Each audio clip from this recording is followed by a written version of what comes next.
Yes, ma'am. Okay. So we discussed, as I said, that we discussed about gun diodes and tunnel diodes, and you now understand that they are different devices, completely different working principles, but they have this negative resistance associated with it, which I guess by now you understand is very essential if you want to make a generator, if you want to make something from which an oscillation, a microwave kind of an oscillation or some signal is going to be generated instead of dissipated, then you need the resistance of that device to be negative, and tunnel diode and gun diode helped us to prepare these kind of devices. So today we are going to talk about the last kind of device in this family of negative conductance, and these are called avalanche transit time devices.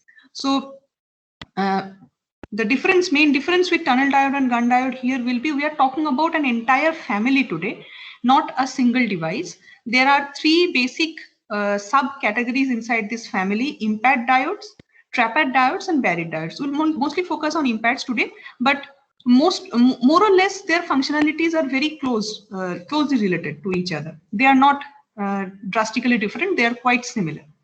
And Impatt diodes on them in itself is also a complete family with different architectures, but the functionality is quite similar, and I believe that you will be able to understand after today's discussion is over. So the main thing that I need you to remember before we dive into understanding how these devices look like and how does they function is this concept of how phase of current and voltage was related to the conductance. I hope you remember that, right? We talked about this once, that if we have an oscillatory signal, a sinusoidal signal, and if voltage and current are completely in sync, there is no phase lead or lag between them, then what you have is, as the voltage increases, the current also increases. As the voltage decreases, and the current also decreases, and this somehow reflects a positive conductance, because the V is equal to IR thing that we expect from Ohm's law is being obeyed here. But if they are in a reversed state, in a 180-degree phase shift kind of a state, so if the phase difference is around pi, then what you expect is that as voltage increases, the current decreases, and as current increases, the voltage decreases. So here the relation between them is not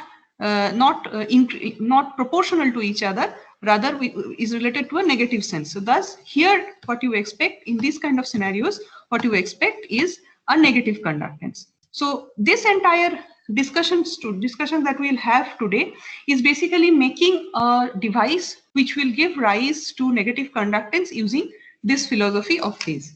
Okay, so just remember this, and let us move on to see what kind of devices we're talking about today. So the devices that we will discuss today are special in one other way, that here we will focus on the breakdown voltage and reverse bias PN junction. So till now we have not worked with any device that functions in the reverse bias PN junction with after the breakdown occurs. So today the device will mostly trust on the avalanche breakdown that occurs at the PN junction when the reverse bias voltage is quite high.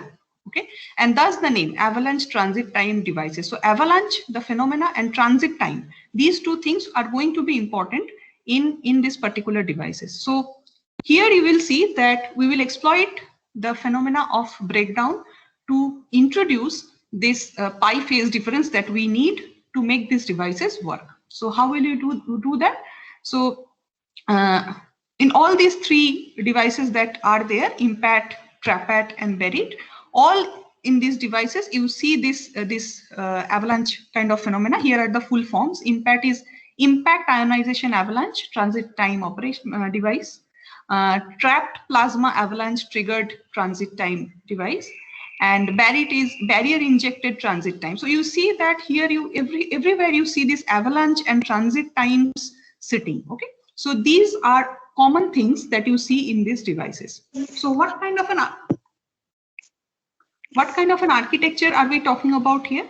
So the Impatt diode, the entire family, can have widely different kind of looking structures, but you can relate them in a certain way. So in a very general sense, the architecture of an Impatt diode will be something like this. Okay, and let me explain what do I mean by something like this.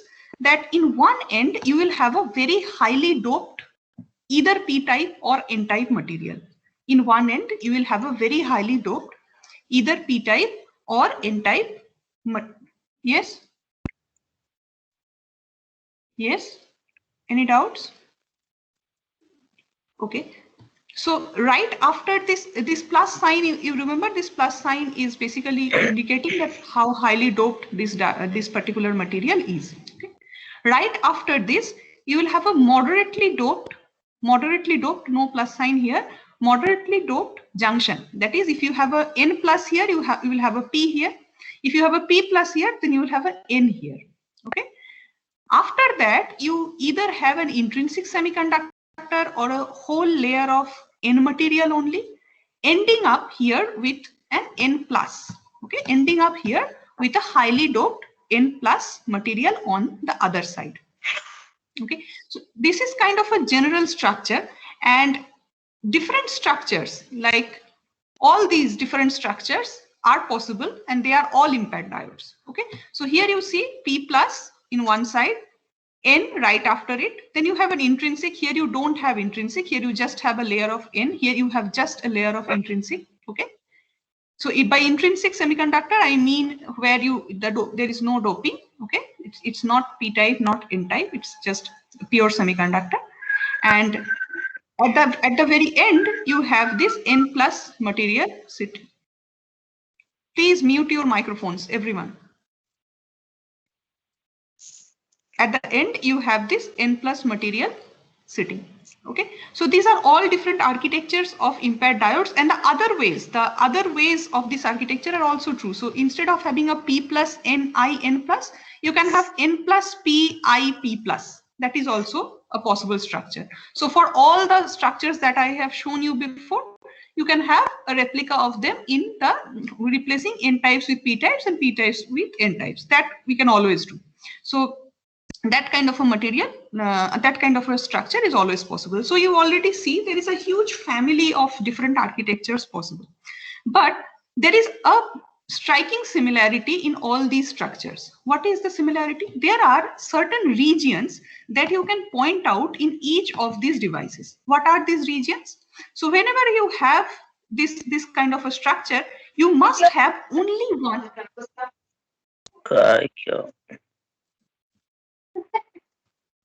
Please mute your microphones, everybody.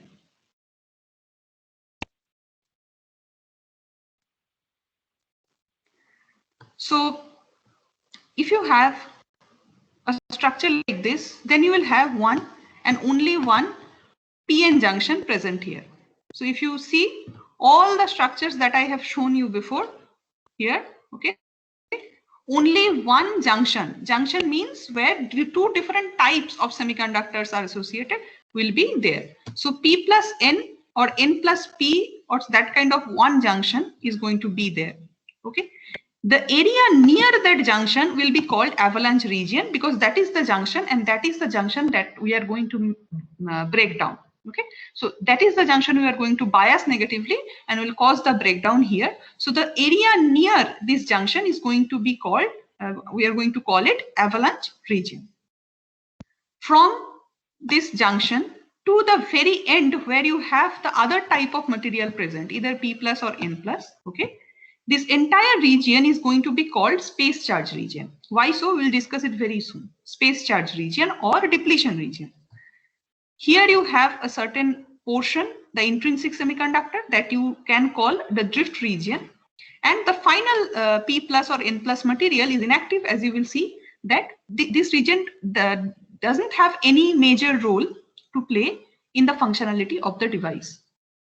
So let us just see why this nomenclature comes into the picture. This entire nomenclature and the structure comes into the picture if you consider the depletion layers in this system. Okay, so this particular kind of Impatt that I am discussing right now is called a Reed diode, which was made in Bell Labs by W.T. Reed. So this is one of the very basic structures of an Impatt diode. And if you want to draw the depletion layer structure in this device, you will understand why these nomenclatures come into the picture. So just tell me one thing. Here I have N plus, P, intrinsic and P plus. So only one PN junction sitting here. Okay, one PN junction sitting here. So as soon as you make this junction, you create this junction, depletion layer should form, right? So the holes will rush from P type side to N plus side. From N plus side, electrons will rush into the P type material, and you will be left with a carrier depleted region, the depletion region. So how can you characterize, by seeing this N plus and P, the width of the depletion region in both these material? Will that be same? Will the width of depletion region be same on both sides of this junction?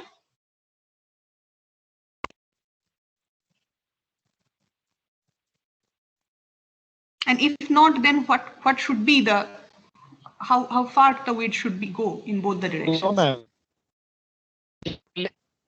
Depletion will be more in the left side in N plus region. It will be more in N plus region? Yes, ma'am, because doping is greater over there, no? Doping is greater over there, right? That means a small region in N plus will provide a huge number of electrons, right? Okay.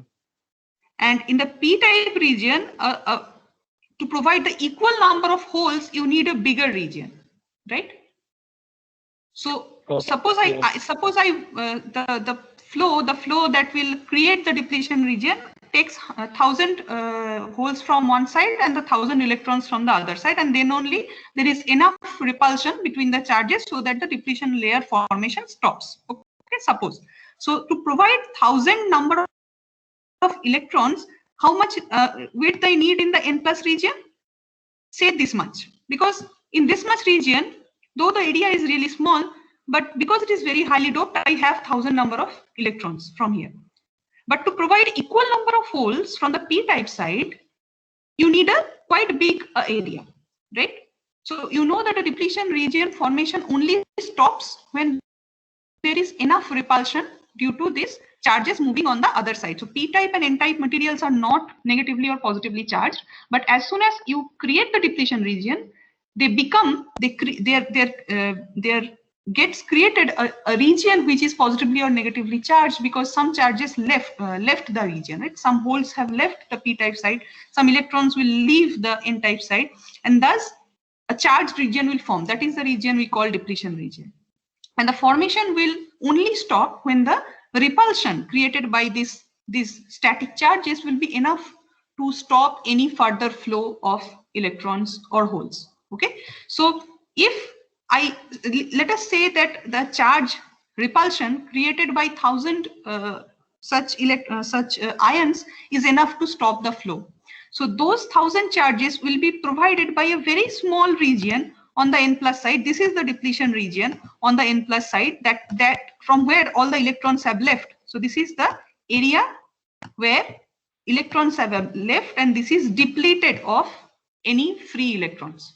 Okay, but to provide those 1,000 charges, you need a much bigger area on the p plus side. So the depletion region will go much more inside the p type side, because it is not that doped. Okay, so the depletion region will always be small on the highly doped side. Just think about it. If you have any doubt, please ask me here, because this is something that is going to be important in understanding this device. So N plus side will have a small depletion region, and p type side, if you look here, something interesting is there, that the p type side is just this much thick. It is not a very thick region. Okay, so it might happen that because if the doping level is quite different between these two, then it might happen that even a small region like this supplies the number of electrons to balance which the entire width of the p-type side is used. Okay, but yet you cannot provide enough number of holes. Okay, say this entire width, because it is small compared to this one, it is quite small compared to all the sections of p plus, I, n plus. This p-type region is quite small, right? And why so? This is intentional to make it in such a way that the depletion region forms throughout this p-type material. The total p-type material is covered with the depletion region, and yet you have some holes left to supply. Okay, so what happens if the p-type region is incapable of providing the number of holes that are required to stop the further flow, then the depletion region expands into the intrinsic material.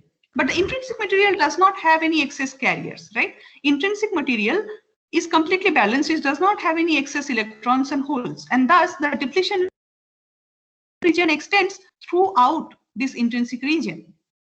And finally, at the P plus material sitting here, which has a huge amount of hole, here the depletion region stops as the rest of the numbers of holes that are that was yet needed is supplied. So here at the boundary of P plus material, the depletion region stopped, making this entire width the space charge region. If you remember, space charge region was nothing but another name of the depletion region, and this entire width starting from here to here, starting from the PN junction to the junction where you encounter the highly doped material again, is basically the space charge region. So this entire region becomes covered with the depletion region.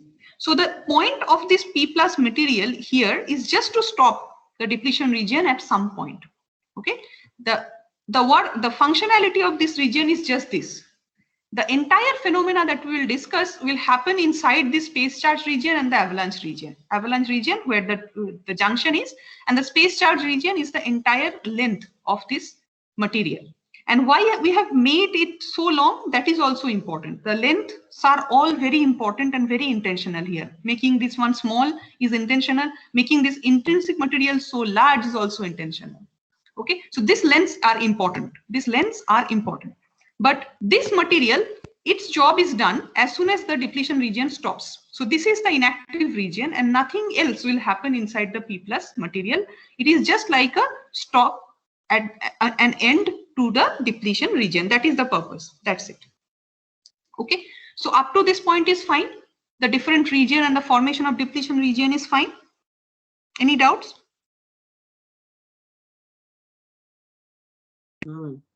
Okay, so if you understand that here you will have some charges, okay, this entire material you will have some charges sitting here, okay, depletion region means static charges, and it will end right here.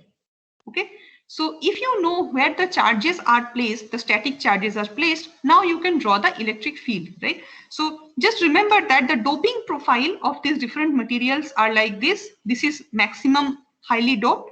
This is less doped than this one. This is almost not doped, right? This is a intrinsic material, and here you have again a highly doped material. This is the doping profile. That is the depletion layer that we have already drawn. So what would be the electric field? Electric field is important because that is what is going to cause the breakdown. So the breakdown will be what is basically avalanche breakdown. Avalanche breakdown is when you have the field or the voltage high enough that it pulls out electrons or carriers from the covalent bonds. Okay, the bonds start to break, and all these electrons who are in the who were contributing in the covalent bonds in the silicon or germanium material, they start contributing for carriers. So suddenly you have this huge number of ion electrons or carriers in general available, who will be carrying the current now. Okay, so why this happens? Because the field becomes really high, because the force on the electrons becomes really high that they cannot stay in the bond anymore. They break the bond and come out of it and start contributing into conduction. So field is important. And if you want to draw the field level at different places in this material, then this is something like the structure that you will get. Okay, so where is the charge density maximum? Here, right? Here the charge density is maximum because a huge amount of charge is sitting in a small area. So near the junction on the n-type side, the charge density will be maximum. So the field will also be maximum, because you know that the charges are related to electric field directly by Gauss's law of electrostatics. Wherever you have a charge, you have an electric field. So as the amount of charge starts decreasing inside the p-type material, the electric field also starts to fall. Okay. Then inside the intrinsic material, something interesting happens, because no contribution for excess charges are there. So the electric field becomes almost constant in this entire region. And right at the end where you have the P plus material, there are some charges sitting right at this junction, okay, which are causing it to end. So the electric field suddenly drops down to 0. So this is the field structure throughout the material. So the only two portions that we need to focus on is this one, that where the electric field is maximum, and this portion where the electric field is almost constant. So electric field is constant throughout the intrinsic material. This is the region which we are going to call drift region, where the electric field is almost constant or completely constant. Okay, so for all different architectures that I have mentioned, you can identify a region where electric field will not be varying that much. So that region will be called drift region. And this is another portion that we need to see where the electric field is maximum.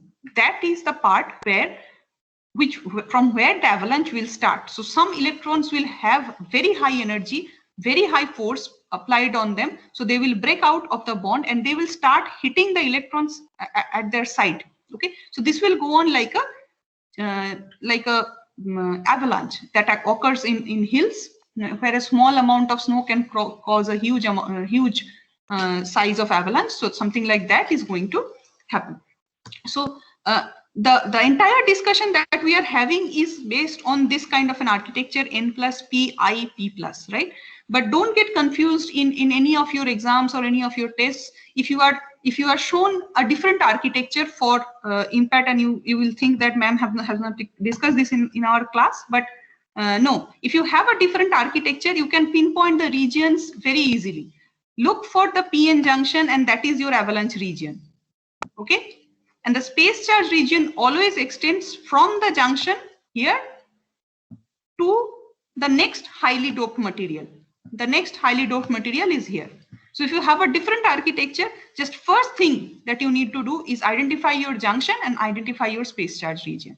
Okay, remember always the space charge region or the depletion region runs through the moderately doped or not doped, that is the intrinsic zones. So wherever you have intrinsic material or moderately doped material, it is our purpose to make the device in such a way that the depletion region runs through all these material. Okay, so that will be your structure depending on the structure of depletion region, depending on the architecture of your device. So let us now talk about the operational area of the material. So here, if you see, either in this kind of a structure or that kind of a structure, we only have one PN junction, nothing else, no complicated thing there. Okay, so only one PN junction. And if I apply a voltage source like this, here you can see a battery sitting here, right, in a reverse bias mode. So the N plus side is connected to the positive side of the battery, and the other side is connected to the negative side of the battery.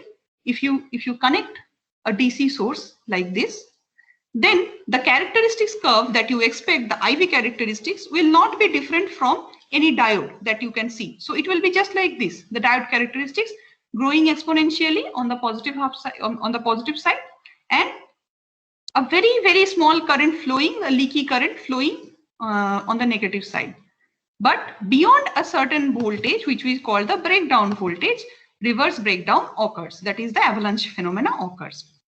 Our operating area will be very close to this knee. Okay, so the VDC, the DC voltage that we apply to the system, will be very close to this. So if you remember, this is the IV characteristics of diode, I this side, V on the x-axis. So what is the voltage that we will choose? This is the value of voltage that I will choose. Okay, this is the voltage VDC, very close to this knee, that I will apply on my device. Okay, so this is the operating area. So the first thing that will happen here, if you apply a voltage like that, then the impact avalanche will occur. Okay, so cascading chain reaction of a huge number of electrons breaking out from the covalent bonds and creating a current like this. So a huge amount of current will start flowing into the circuit. So that is our first goal, to cause the breakdown. So we will apply a voltage in a certain way that the breakdown occurs. Okay, what is the field that will the carriers feel at that time? It is several hundreds of kilovolts per centimeter. The field here, The field that I am having here is of this order, quite high, very high. Okay, so you will have this huge amount of holes and electrons sitting here at the junction because it broke down, because you have this avalanche multiplication happening at the junction. So at the next step, what will happen? At the next step, you will have both electrons and holes are being created, okay, because the breakdown is occurred. So both electrons and holes are being created. Now, which side will the electrons go and which side will the holes go? This side you have the positive side of the battery, right? This is the positive terminal. So the electrons will drift towards the positive terminal of the battery. The holes, on the other hand, will drift towards the negative side of the battery that is sitting here. So the electrons will immediately reach because the breakdown occurred here. This is the point where the breakdown occurred, and the electrons have to go just this far and they will reach immediately to the positive side of the battery. But this is why this length was important. I was saying that the length is important, but the holes, they have to travel a long path. They have to travel a long path to reach the negative side of the battery. Okay, and during this travel, for a quite large length of this inactive of this intrinsic material, because the electric field is fixed, the velocity of these holes are also going to be fixed. Vd, a drift velocity. So from the name of drift velocity, where the holes are moving at a constant velocity, because of the constant field, they are moving at a constant velocity. This region is called a drift region, where the holes are just drifting. Electrons have reached the other side, but the holes have not yet. Holes are still traveling to the other side. So this particular stage is called carrier drift, which is occurring, and this is quite different for the both section of these carriers, holes and electrons. And this travel that the holes are doing from the junction to the negative side of the battery will take some time, right? So this is called transit time delay. This time that it will take to travel from here to there is called the transit time delay. This will depend on the drift velocity, the length of the that they have to travel, and you can divide them and you can figure out how much time will be needed, right? That is the transit time delay. So these three phenomena, impact ionization, carrier drift, and transit time delay, these three are coupled together in a beautiful trick to create a negative conductance. How that happens? So these are the three things: electron hole pair creation, drift, and transit time delay. Three of them coupled together create that. How they can create a negative conductance? To do that, what we do is we connect an AC source to this circuit. So whatever the circuit was, it remains. Whatever the circuit was, it remains. Okay, no change there. Just an AC source is connected to the circuit. Remember, VDC was just here at the knee. So as soon as you connect an AC source in such a way that the amplitude of AC, so AC, the applied voltage will be the addition of both these voltages. So sometimes when the AC is at its highest point, the voltage will be here. And sometimes when the AC is at lowest point, the voltage will be here. Here, there will be breakdown occurring and a very high current will be getting created. Here, on the other hand, there will be no breakdown, right? Because the breakdown voltage has not been reached yet. AC can go both positive and negative. So that is what we are going to exploit. As soon as the AC becomes highest, reaches its highest point, you start getting this breakdown occurring and the current rising in the circuit. So the current rises in the circuit and the AC drops. The AC drops and reaches zero. As soon as it reaches zero, the current also starts dropping. Okay, so this is how we tune it to make it in such a way that when the voltage reaches its peak, the current just starts. And when voltage drops to zero, the current reaches its peak. Okay, so this is how you adjust the AC voltage, that the breakdown only occurs when it reaches the peak, and breakdown starts, it gets created, and then it again drops down because the voltage, it has reached the negative side of the half cycle, and there the voltage is not enough to create a breakdown, right? So again the current falls down. Again the current falls down and becomes zero. So thus, if this is the voltage applied to the circuit, this is the current that you see as the output of the circuit. Okay, And here you can see that the current starts from pi by 2. So this introduces a phase difference of pi by 2. But added with that, these carriers, this amount of current is generated right here at the junction. But again, you just need some time to travel this entire path. And I can adjust that by adjusting the length of the device.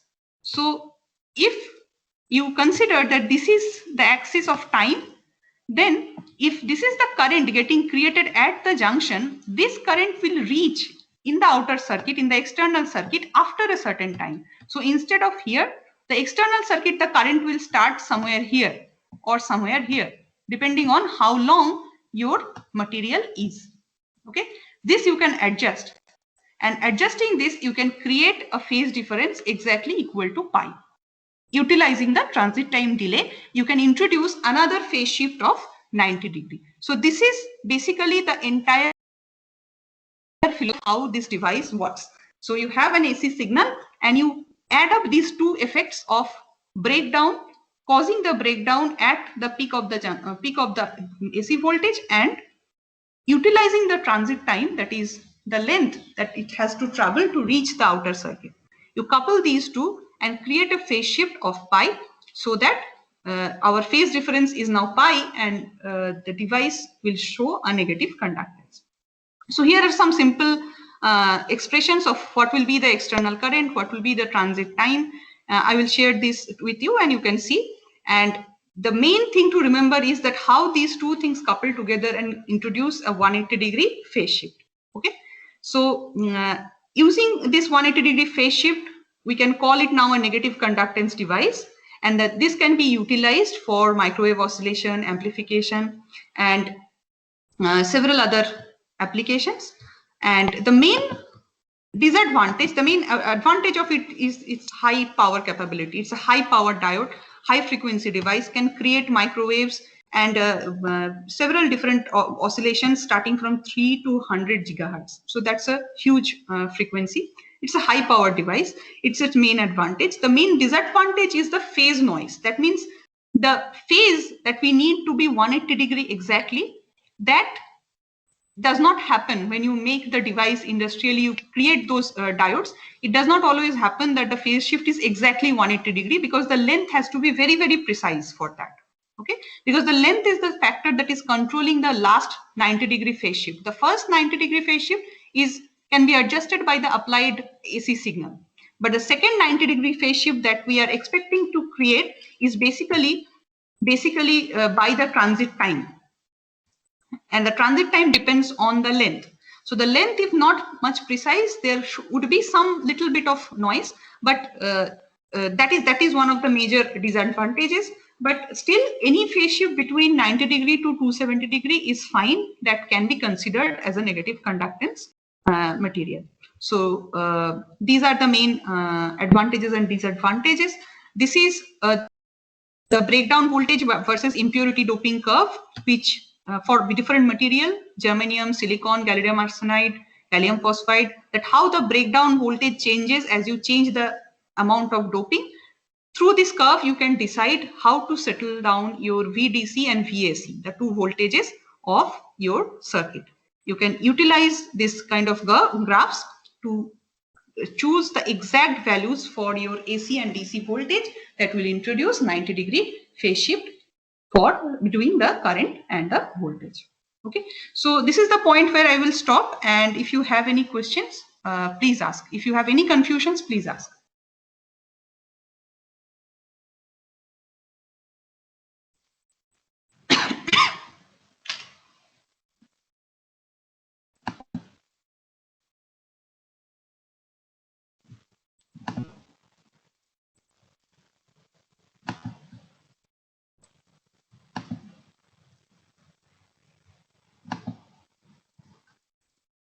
Okay, so